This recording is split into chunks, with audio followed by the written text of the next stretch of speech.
everyone, welcome to Study with Geeta Chauhan, class 9th chapter 4 सामने सपनों की यादों के क्वेश्चन आंसर। किस घटना ने सालिम अली के जीवन की दिशा को बदल दिया और उन्हें पक्षी प्रेमी बना दिया? उत्तर, बचपन के दिनों में सालिम अली की एयर गन से घायल होकर गिरने वाली नीले कंठ की गौरैया पक्षी की घटना ने उनके जीवन की दिशा को बदल दिया और उन्हें पक्षी प्रेमी बना दिया। सेकंड, सालिम अली ने पूर्व प्रधानमंत्री के सामने पर्यावरण से संबंधित किन संभावित खतरों का चित्र खींचा होगा कि जिससे उनकी आंखें नम हो गई थी? सालिम अली। उत्तर, सालिम अली ने पूर्व प्रधानमंत्री चौधरी चरण सिंह के सामने पर्यावरण से संबंधित संभावित खतरों के विषय में बताया हुआ कि रेगिस्तानी हवा के झोंके केरल की साइलेंट वैली के परिवेश को बदल डालेंगी। यदि ऐसा हुआ तो वहां रहने वाले असंख्य पक्षियों के जीवन को खतरा उत्पन्न हो जाएगा अतः उसके बचाव के लिए उचित प्रबंध किए जाएं। सालिम अली के प्रकृति और पक्षी प्रेम को देखकर ही प्रधानमंत्री की आंखें नम हो गई होंगी। क्वेश्चन नंबर 3, लॉरेंस की पत्नी फ्रीडा ने ऐसा क्यों कहा होगा कि मेरी छत पर बैठने वाली गौरैया लॉरेंस के बारे में ढेर सारी बातें जानती है? उत्तर, D.H. लॉरेंस की मौत के बाद जब लोगों ने उनकी पत्नी से अनुरोध किया कि वे अपने पति के विषय में कुछ लिखें तो उन्होंने कहा कि मेरे लिए लॉरेंस के विषय में कुछ भी लिखना असंभव लगता है। उनका पूरा जीवन एक खुली किताब के समान था। वे एक सादा दिल और स्नेही व्यक्ति थे। उनके जीवन में संबंधित कोई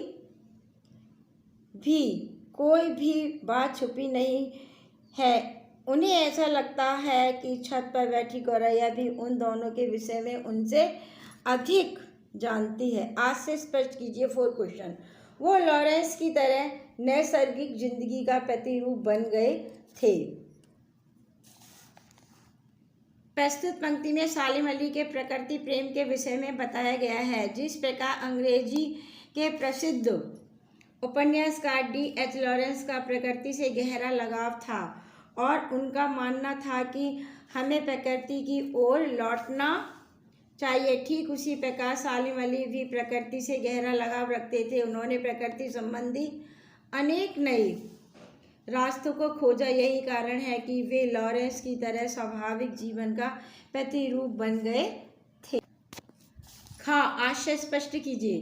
कोई अपने जिस्म की हरारत और दिल की धड़कन देखकर भी उसे लौटाना चाहे तो वह पक्षी अपने सपनों के गीत दोबारा कैसे गा सकेगा? दूसरा, आज से स्पष्ट। प्रस्तुत पंक्ति का अभिप्राय है कि जिस तरह कोई वन पक्षी अपना अंतिम गीत गाकर मर जाता है और प्रकृति में विलीन हो जाता है, उसे शरीर की गर्मी और हृदय की धड़कन देकर भी जीवित नहीं किया जा सकता। उसी तरह सालिम अली भी अपने जीवन के लंबे सफर के बाद अपने सभी सपनों को छोड़कर इस संसार से विदा हो गए। उन्हें किसी भी तरह से दोबारा जीवित करना असंभव। आज से स्पष्ट कीजिए 3, सालिम अली प्रकृति की दुनिया में एक टापू बनने की बजाय अथाह सागर बनकर उभरे थे।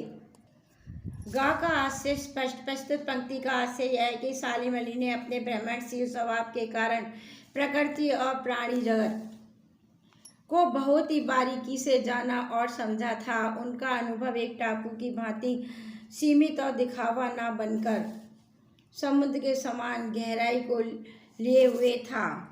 क्वेश्चन नंबर 5, इस पाठ के आधार पर लेखक की भाषा शैली की 4 विशेषताएं बताइए। सामने सपनों की याद पाठ के आधार पर लेखक की भाषा शैली की 4 विशेषताएं इस प्रकार हैं। उन्होंने हिंदी के साथ साथ उर्दू के शब्दों का अत्यधिक प्रयोग किया है। वर्ड वॉचर, साइलेंट वैली जैसे अंग्रेजी शब्दों का प्रसंगानुसार प्रयोग किया है। भाषा वेगवती नदी की तरह बहती हुई प्रतीत होती है। भावाभिव्यक्ति की शैली दिल को छूती है। 6 क्वेश्चन नंबर, इस पाठ में लेखक ने सालिम अली के व्यक्तित्व का जो चित्र खींचा है उसे अपने शब्दों में लिखिए। उत्तर, लेखक जावेद हुसैन ने सालिम अली के व्यक्तित्व का चित्र खींचते हुए बताया है कि सालिम अली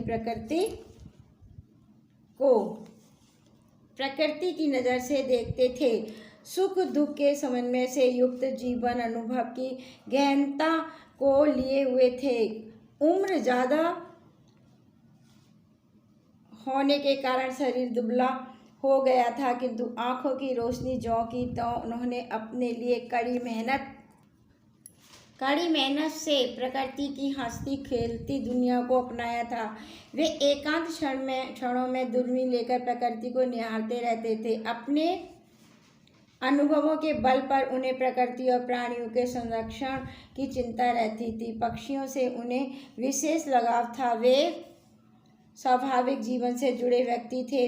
पक्षियों के विषय में नई नई जानकारियां पाने की इच्छा उन्हें भ्रमणशील और यायावर बना दिया था। यायावर मतलब यात्रा करने वाला। निष्कर्ष रूप में हम यही कह सकते हैं कि सालिम अली प्रकृति प्रेमी, पक्षी प्रेमी और अपना संपूर्ण जीवन प्रकृति की खोज के नए नए रास्तों पर समर्पित करने वाले व्यक्ति थे। क्वेश्चन नंबर 7, सामले सपनों की याद शीर्षक की सार्थकता पर टिप्पणी कीजिए। उत्तर, प्रत्येक रचना का अपना एक शीर्षक होता है और वह शीर्षक उसकी कथा वस्तु के केंद्रीय भाव पर निर्भर होता है। प्रस्तुत संस्मरण वस्तुतः जावेद हुसैन ने सालिम अली की मृत्यु से उत्पन्न दुख और अवसाद को व्यक्त करने के लिए लिखा है। उनकी दुखद स्मृति अब धुंधले सपने के समान लगती है, अतः सामले सपनों की याद शीर्षक पूर्णतः सार्थक है।